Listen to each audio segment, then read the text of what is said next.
Niantic's Peridot is a standout example of what Snap's new AR spectacles can do. Niantic applied an important bit of video game interface. When your friend is out of view, the glasses show a dotted line arcing off to the side of the glasses, indicating the creature's location.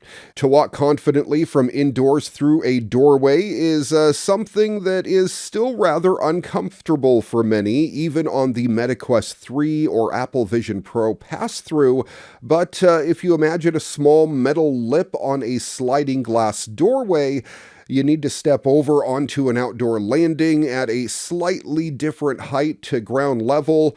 Such a step might quickly be able to be overcome by a pair of unaided, healthy eyeballs, but it would actually be a major obstacle even in today's most advanced consumer VR headsets due to the limitations of their pass-through reconstructions.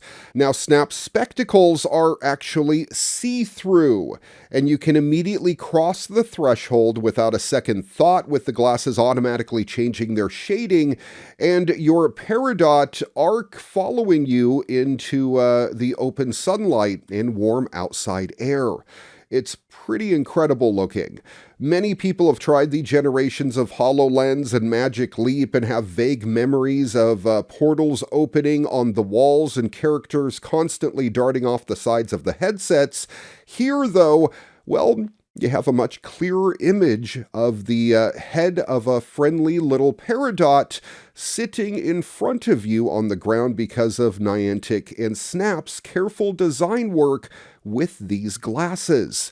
Although, considering weight reduction compared to the quality of the experience and a wide field of view, well, it looks like this is the best see-through AR demo that anybody has seen as of yet, and proof that there is a consumer use for the medium in the near future, even without the vastly superior field of view of VR headsets.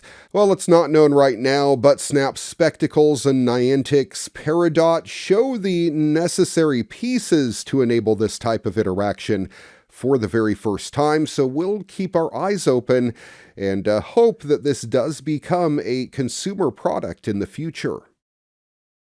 Oh man, check this thing out. Ryan McQueen has built the world's first car powered by two Rolls-Royce jet engines, the Insanity Jet Car.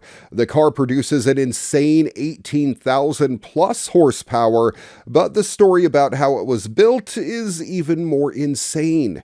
Ryan McQueen's Insanity Car is in a different league altogether. Based in Canada, McQueen is passionate about aviation and cars and has beautifully blended the two in an Insanity Jet Car. From a distance, McQueen's creation looks like a heavily modified Ferrari. However, a closer look reveals that the Ferrari body only gives the structure a car-like appearance. The structure is powered by two beasts that have flown airplanes in the past. Originally designed in the 1950s, the two Rolls-Royce engines have been used in experimental jets trialed by the British Royal Air Force and even the U.S. Air Force. Together, they can generate 14,000 pounds of thrust. And it's no surprise that McQueen wants to cross 400 miles an hour in a dragster race with them. McQueen's wife has dubbed it the Insanity Jet Car, and rightly so if you learn how it was built. As an 18-year-old, McQueen saw the legendary Les Shockley and his Shockwave jet truck and fell in love with the idea. But it wasn't until he was 30 that he saw them in action again and decided that he had to do something similar himself. The catch, however, was that he had no concept of how to do it. Not even the faintest idea of how they work, and definitely not the skills needed to make one. After a bit of research, he found out that the Ferrari Enzo had a body wide enough to fit two jet engines, and he got started.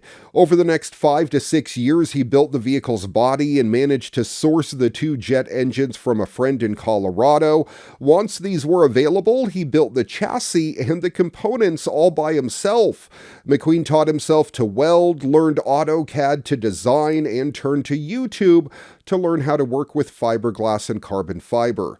What he could not learn at home, He began learning at racetracks by crewing up with teams, listening to what they had to say, and using the information to build his car.